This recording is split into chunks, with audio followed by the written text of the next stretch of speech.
Hey everybody, I'm Geno Reynolds from The Real Opinion. Whether you were a big-time collector or just had a few sets, like me, just about everybody has played with Legos at one point in their life. Honestly, with the addition of DVDs and video games, I think Legos are more popular now than ever.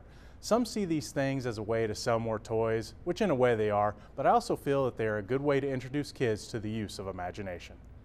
In a land ruled by an evil tyrant, Lord Business, the people are pretty much brainwashed into thinking and acting a certain way. Standing in their way are the Master Builders, led by Vitruvius, played by Morgan Freeman. They are searching for the special, a powerful Master Builder. This brings us to Emmett, played by Chris Pratt, a regular guy who follows the rules like everybody else. Emmett stumbles upon an adventure to discover whether or not he is the special. I only have one minor complaint about this movie, so I will get it out of the way pretty quickly. The last part of the movie might get a little deep for the younger members of the audience to understand.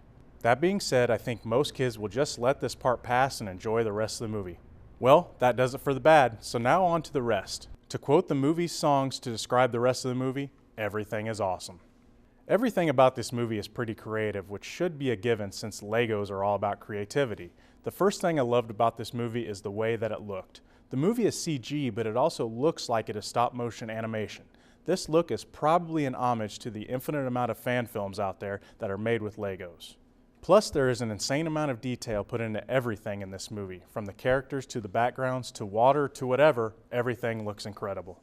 I like the fact that the story was about being creative and being ourselves. The main focus is on a regular guy who can become extraordinary.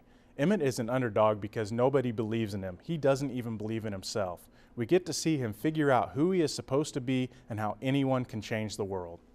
The voice casting in this movie is outstanding. It is hard for me to pick my favorites because there are so many big names playing big and small roles, but if I had to pick, I would go with Will Arnett as Batman and Charlie Day as Benny, the 80s spaceman.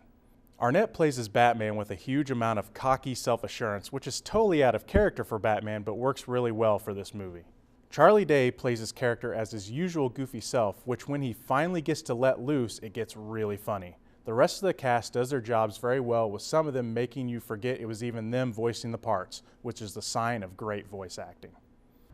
This movie has a great cast, a fun plot, and an insane amount of creative detail. It is a lot of fun and worth every penny at the theater. Sure, some of this movie is there to push new toys, but that doesn't really bother me.